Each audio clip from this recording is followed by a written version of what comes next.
Good afternoon, class and professor. I'm doing my risk analysis on the company Uber. It's a little backstory. I know a lot of people probably know about Uber, but Uber's a ride-share company. It's been around for just a little while, about 7-8 years.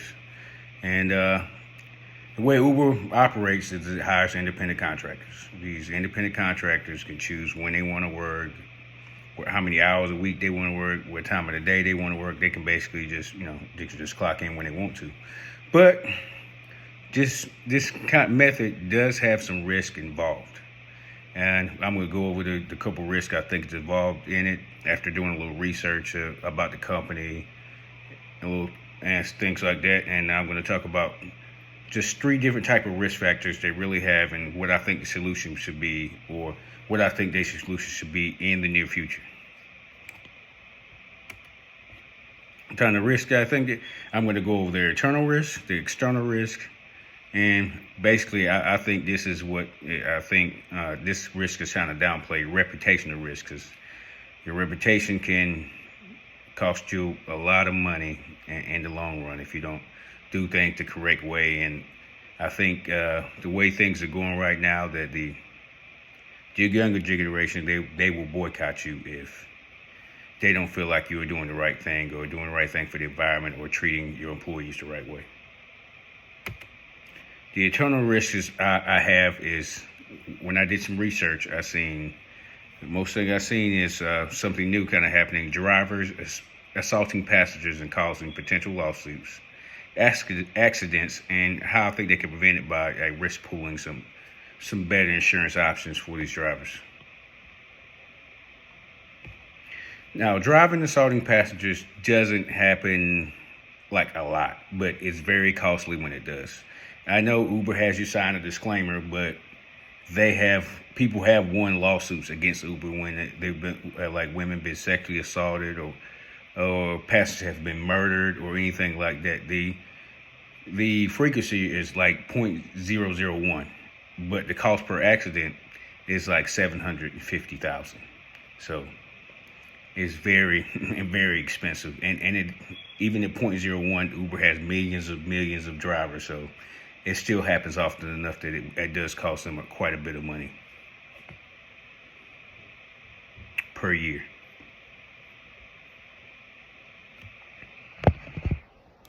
So Uber does offer insurance for its drivers, but they do not make it mandatory.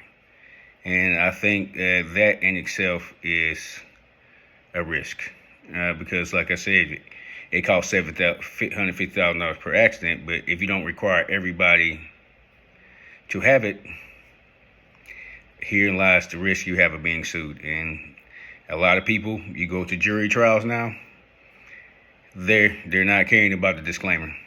They're caring about, hey, taking care of this person, the family, that somebody, mom, dad, or someone potentially been assaulted or murdered. They typically, the juries have been finding them liable, even though they're trying to get away with it, but they're not.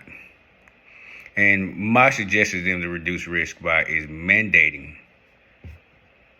the insurance for all for all drivers, of at least $1 million. They have the $1 million option now, but they should mandate it. And then I think I did a analysis.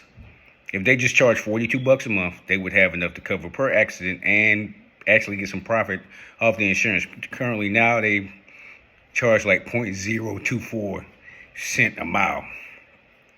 But I checked what the average driver was driving, and it did not add up to what it was going to cover. Hence, Uber's kind of profit margin right now, they've been negative. It's getting better, but they're still not getting profit. And they're reinvesting a lot of their money into the business itself, but that hadn't gained a profit yet either. And that insurance is just risk pooling, basically. Paying for that's what I just really think they should do, is just have the insurance mandated for all drivers. External threats to them right now. So the external threats is, right now the governments are trying to re-regulate what could be considered a gig worker or independent contractor stating that if you work for a company,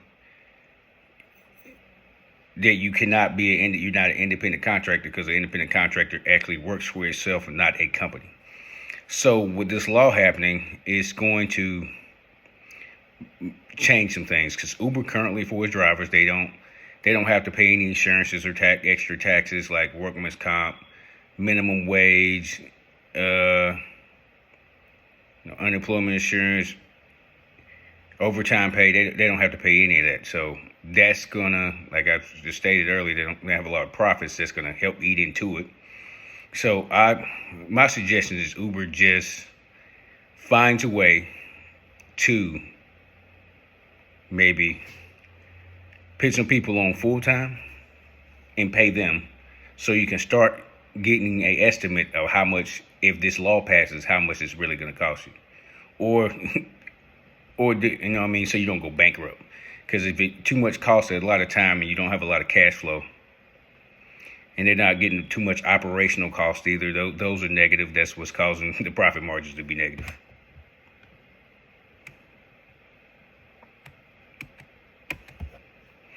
The other external threat I've seen with them is basically data breaches. They had a data breach just a little over a month ago.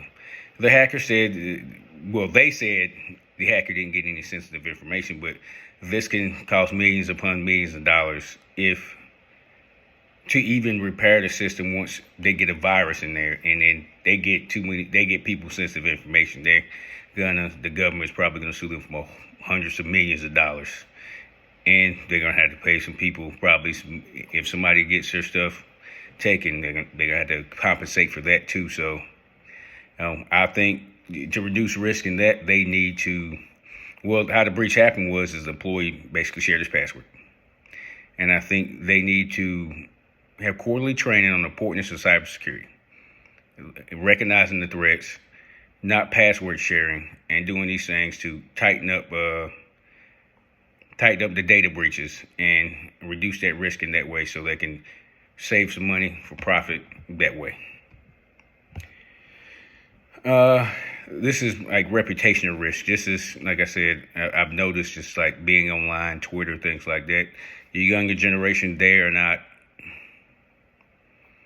will like boycott your business. So I think, like I said earlier, that Uber has to find a way, because the people are thinking corporations are the bad guys now, basically. And then they feel like if there's unfair labor practices, they can't support your business. So people are starting to see that, because Uber drivers sometimes don't even make minimum wage when they drive. Sometimes they do. Some drivers do. But some drivers, they don't even make minimum wage when they're driving.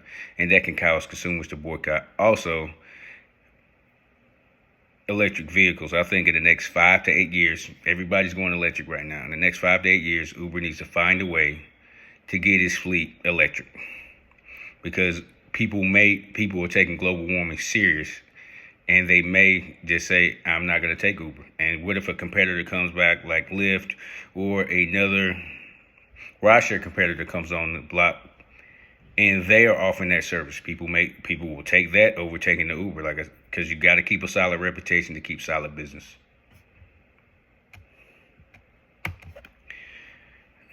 In conclusion, I think Uber should get ahead of future risks such as government regulation against independent contractors, figuring out how to get better insurances, to get better protection to mitigate risk. And they also need to make sure they're keeping their reputation up as the premier service, so they can keep gaining more individuals and customers to pay for stuff to help with a profit margin. This is my presentation. Thank you for listening.